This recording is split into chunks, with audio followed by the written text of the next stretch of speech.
Place donc à la grande interview sur CNews et Europe 1. Bonjour à vous Nadine Morano. Bonjour. Et bienvenue, vous êtes ancienne ministre, eurodéputée les Républicains. C'est aujourd'hui bien sûr une journée d'hommage à la fois à la mémoire de Dominique Bernard et de Samuel Paty, tous deux à 3 ans d'intervalle, assassinés par des terroristes islamistes. Une minute de silence sera observée à 14 h, Nadine Morano, dans tous les établissements scolaires de France. Vous avez entendu hier le message de fermeté et de sévérité de Gabriel Attal.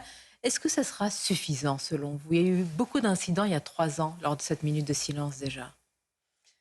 Permettez-moi tout d'abord d'avoir une pensée pour Dominique Bernard et puis pour sa famille, ses 3 filles, son épouse, le corps enseignant, les élèves et tous les Français qui aujourd'hui sont inquiets et ont peur. Alors je salue la fermeté de Gabriel Attal, du ministre de l'Éducation, qui dès le début de l'année a fait en sorte par sa circulaire que soit imposée la loi que nous avions votée en 2004, puisque nous sommes à l'origine de cette loi chez les Républicains, qui interdit les signes ostentatoires religieux en France. Je salue sa fermeté à nouveau sur TF1 hier, où il a très clairement expliqué qu'il y aurait des signalements pour toute manifestation. Donc sanction, saisine du procureur. Oui, saisine du procureur. La minute de silence. Je trouve qu'il a eu raison de le dire. Ça c'est pour l'aspect sanction, mais le fait heureusement qu'Emmanuel Macron a nommé Gabriel Attal et a fait sortir Pape Ndiaye. Je n'ose imaginer, alors que c'est lui qui avait quand même nommé Pape Ndiaye, je n'ose imaginer la situation dans nos écoles si on avait eu ce ministre qui a été viré du gouvernement. Et c'est bien qu'aujourd'hui, il y ait une prise de conscience pour avoir plus de fermeté, malgré les conséquences lourdes que nous avons dans le fonctionnement de notre école. Prise de conscience, Nadine Morano, un enseignant sur 2, selon des sondages antérieurs à l'assassinat de Dominique Bernard, et on imagine que c'est toujours très prégnant, s'autocensure, ne parle pas de certains sujets ou pans de l'histoire, et a tout simplement, j'allais dire, peur. Qui est responsable de cette immense faillite aujourd'hui? Qui ? Je crois que depuis des années, alors il faut être clair, hein, on a commencé à voir les premiers signes en 1989, c'est-à-dire il y a 34 ans. Rappelez-vous quand ces jeunes filles à Creil ont voulu venir avec un voile à l'école, ce qui nous a obligés, nous avons pris des mesures fermes sur ce sujet puisque nous avons adopté une loi d'interdiction de port de signes religieux ostentatoires dans notre pays. Et au fur et à mesure, on voit bien avec le laisser-aller sur la politique migratoire que nous avons dans notre pays des personnes qui ne partagent ni notre mode de vie, ni notre culture, et qui placent leur religion avant nos lois.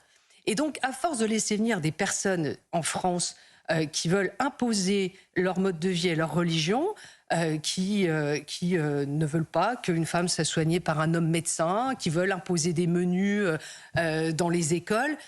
Le nombre de filles que nous voyons depuis des années, maintenant, moi je le vois même dans ma ville, à Nancy, jamais on a eu autant de filles voilées, toutes de noir vêtues. C'est la démonstration qu'il y a un islam radical, des islamistes qui sont sur notre territoire et dans nos quartiers. Et donc, il faut lutter contre l'immigration pour lutter aussi contre les islamistes. Ça, c'est le sujet oublié pour vous de l'exécutif. Par contre, ce matin, on apprend qu'Emmanuel Macron a demandé à l'exécutif d'incarner, je cite, un État impitoyable envers tous ceux qui portent la haine. Et il demande à Gérald Darmanin d'adresser une circulaire au préfet afin de réexaminer, Nadine Morano, tous les profils, de vérifier si tous les radicalisés sont expulsés quand la loi le permet. Est-ce que c'est de la fermeté ? Je trouve que c'est une prise de conscience assez tardive, mais enfin, vaut mieux tard que jamais. Mais vous savez, on en a eu beaucoup des signes. En France, on a assassiné un curé, on a égorgé le père Hamel. En France, on a tué nos jeunes sur des terrasses, au Bataclan, au cours d'un spectacle. En France, on tue nos enseignants. En France, on tue notre police. C'est la litanie de l'impuissance ? Eh bien, c'est la litanie, c'est la démonstration que... Est-ce qu'il faut encore attendre, avec tous ces signes qui nous a démontré qu'on nous tue dans notre pays, de bloquer cette immigration ? Pour vous, c'est insupportable. Pour vous, c'est l'immigration. C'est-à-dire quoi ? C'est immigration zéro égale pas d'attentat ? Non, moi je ne suis pas favorable à une immigration zéro. Je suis favorable à une immigration choisie. Et je m'étonne que le président de la République hésite encore, alors que c'est une priorité absolue, à modifier notre Constitution, l'article 11, pour pouvoir entrer dans le champ du référendum la question migratoire. Pourquoi ne veut-il pas interroger les Français? Pourquoi est-ce que les Français ne seraient pas consultés sur la question migratoire? Pourquoi est-ce qu'on ne demande pas aux Français s'ils sont favorables à mettre en place un plafond migratoire voté au Parlement chaque année? Est-ce que ça aurait changé Pourquoi est-ce qu'on laisse circuler sur notre territoire librement des demandeurs d'asile? Pourquoi? C'est insupportable tout ça. J'entends votre collègue. Pourquoi est-ce qu'on a autant de mineurs non accompagnés qui arrivent dans notre pays? Je suis allée, pardonnez-moi de vous le dire, j'ai l'impression souvent de hurler dans le désert et de ne pas être entendu. Ce que dit le gouvernement, c'est sous la droite qu'il y a cette fameuse loi selon laquelle on ne peut pas expulser celui qui est arrivé avant l'âge de 13 ans, s'il est radicalisé, etc. Sauf pour cas de terrorisme. Oui. Enfin, sauf pour cas de terrorisme. Encore faut-il que font-ils? Ce garçon qui a assassiné Dominique Bernard était fiché S suivi. Pour radicalisation, pour suivi, et donc avec en plus un environnement familial qui démontre sa dangerosité. Pourquoi n'a-t-il pas été expulsé? Il y a des articles de loi qui le permettent. Pourquoi n'a-t-il pas été expulsé? Et moi, je tiens à vous dire aussi ce qui m'inquiète. Et là, on ne fait rien. Je suis allée à Lampedusa au mois de juin. Les chiffres que nous voyons, qui sont pas les chiffres de Nadine Morano, mais qui sont les chiffres du Haut Commissariat aux réfugiés. 128 000 personnes arrivées en 6 mois sur les côtes italiennes. Sur ces 128 000 personnes, 11% seulement sont des femmes. Ceux qui arrivent majoritairement sur notre continent et en France sont des hommes seuls. Les gardes-côtes italiens nous ont dit au cours du briefing sur le bateau que ces garçons, ces hommes seuls, arrivaient armés de couteaux. Et qu'est-ce qu'on fait pour se protéger aujourd'hui? Je le demande à Gérald Darmanin.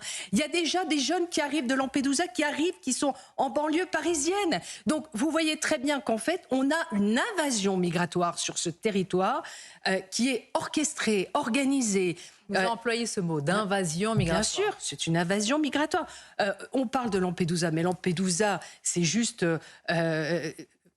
ce qui est mis en exergue, mais tous ceux qui arrivent sur les côtes calabraises, tous ceux qui arrivent aux Canaries, tous ceux qui arrivent en Grèce. Le ministre de l'Intérieur vous dit, alors votez. Ce n'est pas une immigration familiale. Vous voyez, c'est ça le sujet. La présidente de l'Assemblée nationale dit ce matin, Yael Braun-Pivet, alors allons-y, il faut que la loi immigration soit votée avant la fin de l'année. Mais parce qu'elle précise, parce qu'elle intègre, dit Gérald Darmanin, le fait de pouvoir expulser systématiquement tout étranger considéré comme dangereux par notre renseignement. Mais il pourrait déjà le faire, mais là, c'est quoi cette loi? C'est pour régulariser massivement ceux qui sont sur notre territoire et qu'on voudrait faire travailler dans les métiers en tension. C'est ouvrir les vannes. J'entends la demande de la présidente de l'Assemblée nationale. Elle a raison, à juste titre, de se dire qu'il faut agir. Mais enfin, on a voté une vingtaine de textes sur la question migratoire. Mais qui a reporté sine die ce texte sur l'immigration? C'est le gouvernement. Et donc, on voit bien qu'il n'y a pas de volonté clairement affichée d'Emmanuel Macron de traiter cette priorité qui est la question migratoire et qui va de pair avec la protection, la sécurité des Français. Nous devons mettre en sécurité nos compatriotes. Nadine Morano, quid de notre droit?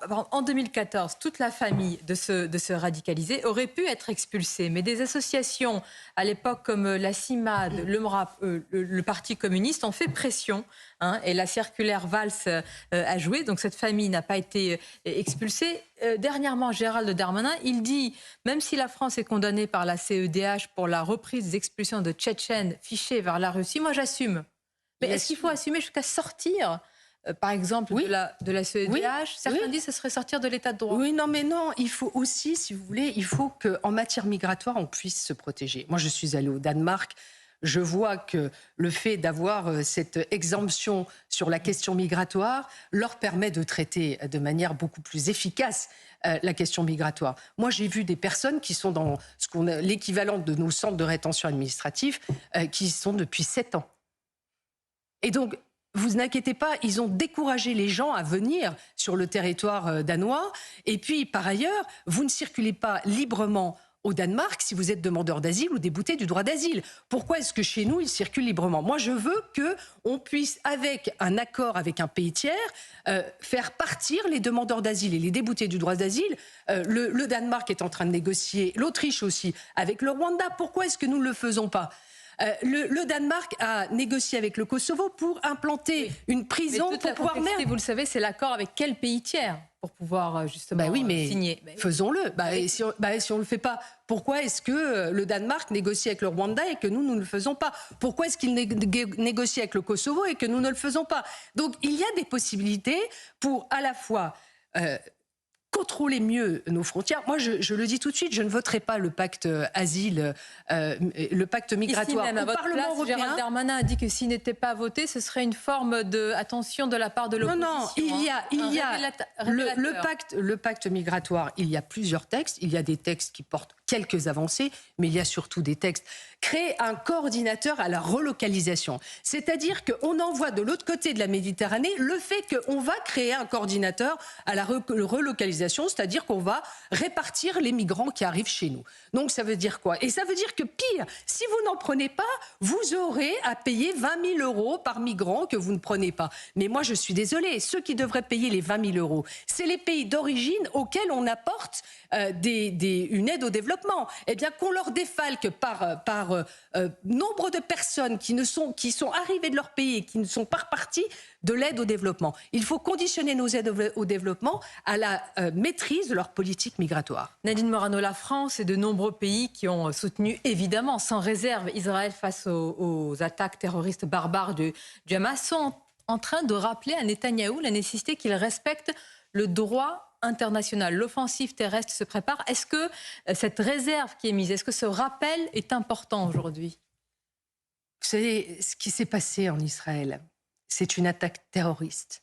On a égorgé des enfants, violé des femmes, tué des personnes âgées, décimé des familles. On a pris en otage des personnes âgées, des enfants, des petits-enfants. On a tué des Français. On a pris en otage des Français.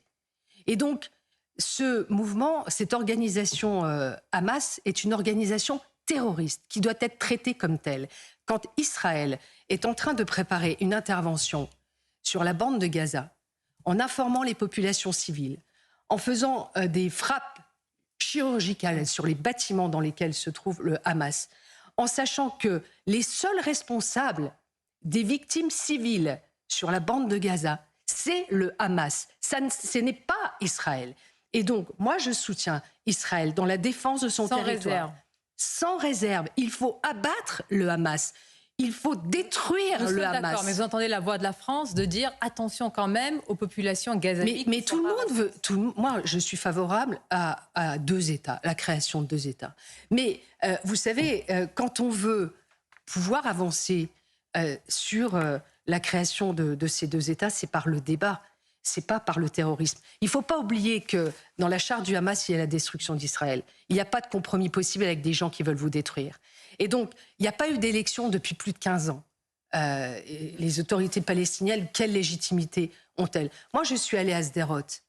Je suis allée en Israël plusieurs fois. Je suis allée à Sderot, tout près de la frontière. Cette ville qui aujourd'hui est une ville martyre.